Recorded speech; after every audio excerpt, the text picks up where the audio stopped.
Intermediate నుంచి మీరు వచ్చారు ఎంబీబీఎస్లోకి, ర్యాగింగ్ ఎలా ఉండింది? ఎంబీబీఎస్ అంటే ఇంటర్మీడియట్లో ర్యాగింగ్ ఉండేది. ఇంటర్మీడియట్ నుంచి ఎంబీబీఎస్లో జాయిన్ అయిన వెంటనే అప్పటికి మీకు ర్యాగింగ్ అంటే ఏం తెలిసిండదు, ఒక్కసారిగా కాలేజీలోకి వచ్చిందంటే ర్యాగింగ్ జాగింగ్ అని దండికి పెట్టింటారు. ఎంబీబీఎస్లో ప్రొఫెషనల్ కాలేజ్కి వచ్చిన తర్వాత ర్యాగింగ్ బాగా చేసేవాళ్ళు. ఫస్ట్ మీకు ఏం చేశారు? నాకు పెద్ద ర్యాగింగ్ వల్ల సమస్య రాలేదు, ఎందుకంటే నా భారీ పర్సనాలిటీ ఏం కాదు. కానీ నాకు మా బంధువు ఒకతను భరత్ రెడ్డి అని ఇప్పుడు యుఎస్ లో ఉన్నాడు, చాలా సీనియర్, ఉస్మానియాలో నాకన్నా చాలా సీనియర్. సో మా భరత్ అన్న ఫ్రెండ్స్ చాలా మంది గాంధీ మెడికల్ కాలేజ్లో ఉన్నారు. సో అందరు కలిసి చదువుకున్న బ్యాచ్మేట్స్ ఉంటారు కదా. సో మా భరత్ అన్న వాళ్ళ క్లాస్మేట్స్ కి అందరికి కూడా, మా సీనియర్స్ కి అందరికి కూడా, ఇన్ఫాక్ట్ మా సీనియర్స్ కి అందరికి కూడా చెప్పినాడు, వంశీ మా తమ్ముడు, మా వంశీ జోలికి పోవద్దు, ర్యాగింగ్ చేయకూడదని. సో అది కొంచెం ఉపయోగమైంది. తర్వాత మేమందరము ర్యాగింగ్ అయినా కానీ, ఎంత ఉన్నా కానీ ర్యాగింగ్ వాళ్ళు చేయకపోతే మీ అన్న ఫ్రెండ్స్ కానీ ఎవరైనా చేసిండే, అదే సో తప్పించుకునే వాళ్ళం. మార్నింగ్ ఆ సీనియర్స్ క్లాసెస్లోకి వెళ్ళిన తర్వాత దొంగచాటున ఏదో గోడ దూకి క్లాస్లోకి వెళ్ళిపోయే వాళ్ళము.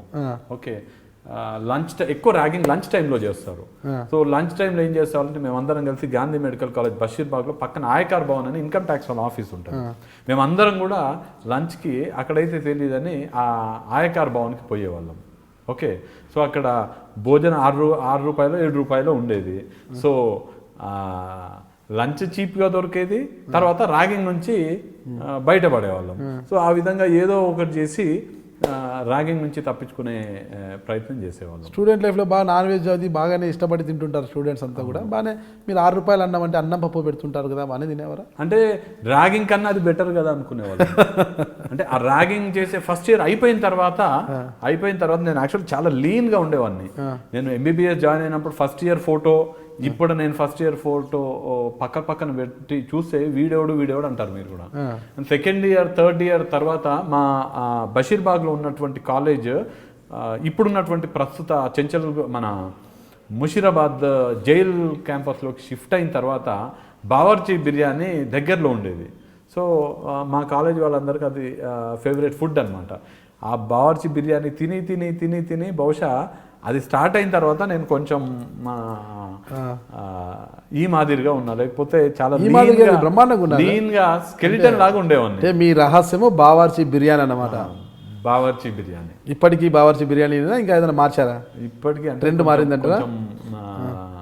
దూరం అయింది. అప్పుడప్పుడు వీలైనప్పుడల్లా బావర్చి బిర్యానీ చేస్తాను, కానీ వీలైనంత వరకు ఇంట్లో ఉన్న ఫుడ్ తినే ప్రయత్నం చేస్తాను. బిర్యానీతో పాటు టానిక్ ఏమైనా తీసుకుంటారా? అలవాటు లేదు నాకు ఎందుకు ముందు కూడా. అంటే మీకు అలవాటు చేసుకోలేదు, మేడం భయం పెట్టారా? అంటే మేడం అంటే పెళ్ళైన తర్వాత కదా, అందరికి అలవాటు అయ్యే వాళ్ళందరికీ పెళ్లి తర్వాత అలవాటు అయ్యే వాళ్ళు ఎవరు ఉండరు. ఎక్కువగా స్టూడెంట్ లైఫ్లో ఉన్నప్పుడే అలవాటు అవుతుంది అందరికి. అప్పటి నుంచి అలవాటు చేసుకో, ముందు నుంచి కూడా నాకు ఎందుకో మరి అలవాటు అవ్వాల. పొగను పీలుస్తుంటారా? లేదు, పొగ కూడా పీల్చారా? టానిక్ తీసుకొని పొగ పీల్చారా? బేసిక్గా ప్రాబబ్లీ ఎందుకంటే మా గ్రాండ్ ఫాదర్ అని చెప్పినాను కదా, రుక్మారెడ్డి గారు, వారు స్మోక్ చేసేవారు. He was chain smoker. తర్వాత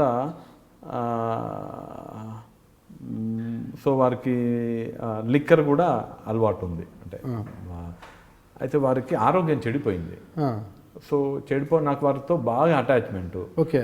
సో స్మోకింగ్ వల్ల వారు లిక్కర్ కన్జ్యూమ్ చేయడం వల్ల వారు ఆరోగ్యం చెడిపోవడంతో నేను 10th క్లాస్ అయిపోయినప్పటి నుంచి స్మోకింగ్ మానేయండి, మీరు మందు తాగమాకండి, స్మోకింగ్ మానేయండి, మందు తాగమాకండి అంటే ఇంట్లో వాళ్ళందరూ కూడా ఎవరు చెప్పినా ఆయన నువ్వు చెప్తేనే వింటాడో తాతయ్య అని నాతో చెప్పేవారు. సో నేను వారిని మానేయండి అని నేనే చెప్పేసరికి అది నాలో స్ట్రాంగ్గా ఉండిపోయింది. ఎందుకో అది మంచిది కాదు, చేయకూడదని. మీ తాత పరిస్థితి చూసి మీరు వాటి జోలికి వెళ్ళలేదంటారు. ఒక రకంగా ఆయన మీకు మేలు చేశారని భావిస్తున్నాం. అన్ని విధాలుగా నాకు మేలు చేస్తున్నారు. అదే అన్ని విధాలుగా మేలు చేసినట్టు ఈరోజు ఎమ్మెల్యేగా వచ్చి కూర్చున్నారు. నమస్తే, this is Challa Vamshi Chandra Reddy, legislator from Kalwakurthy assembly constituency, Telangana state. Please do watch my live interview with mister Nagaraju only on iDream News. Thank you.